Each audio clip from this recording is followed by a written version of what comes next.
Pensiya yaşının ən aşağı olduğu ölkələr var.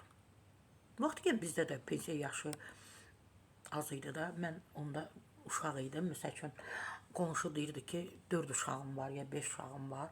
42 yaşı vardı, pensiya çıxmışdı. Ümumiyyətlə qadınlar gördüm ki, mən çox az bir 50-yə yaxınlaşan kimi, 55-ə yaxınlaşan kimi, 50 həm də belə pensiya çıxırdılar da, pensiya alırdılar, təqaüd alırdılar.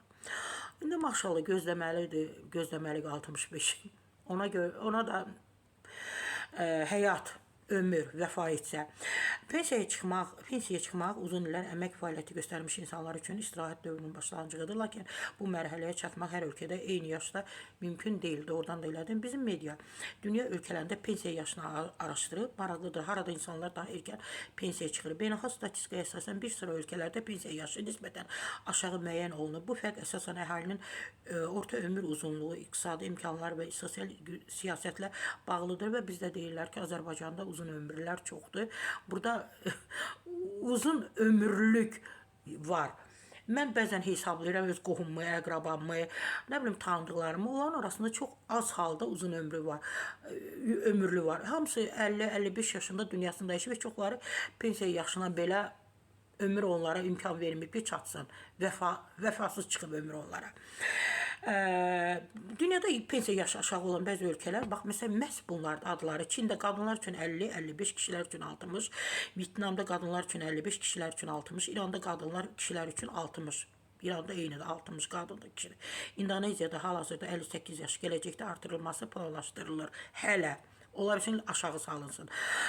Boliviya 58 yaş qadınlar üçün, bəzi hallarda 55 yaş kişilər yazılmır. Rusiya qadınlar üçün 60, kişilər üçün 65, bir neçə il əvvəl 60 idi. Kişilər üçün də. Əfqanistan və bəzi Afrika ölkələri əhalinin ömrü uzunluğu az olduğundan pensiya yaşı 55-60 aralarında başlayır. Bəzi ölkələrdə isə müəyyən peşə sahələrində, məsələn, hərbiçilər, müəllimlər, ağır fiziki əmək tələb edən işlərdə çalışanlar üçün pensiyaya çıxmaq mümkündür. Bizdə isə Azərbaycanda hazırda pensiya yaşı. Kişilər üçün 65, yazıq kişilər.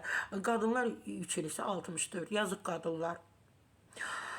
Yaşdır 2006-cı ildən qadınlar üçün də bu yaş 65 olacaq. Dünya təcrübəsində pensiya yaşı əksər ölkələrdə artdığı bir vaxtda Azərbaycanda bu yaşın azaldılması real görünmür. Bəli, hörmətli qadınlar, inşallah 2026-cı ildə mən rəqəm deyəndə səhv demişdim, 2006 demişdim, belə çıxmışdı. Halbuki 2006 demişdim, 2026 demişdim. Sadəcə olaraq bu biraz 6 görünmüşdü, 2 görünməmişdi.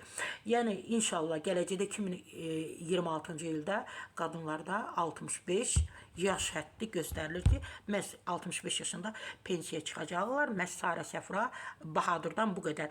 Bu xəbəri eşidib xahiş edirəm, ürəyiniz xarab olmasın. Qanun qanundur.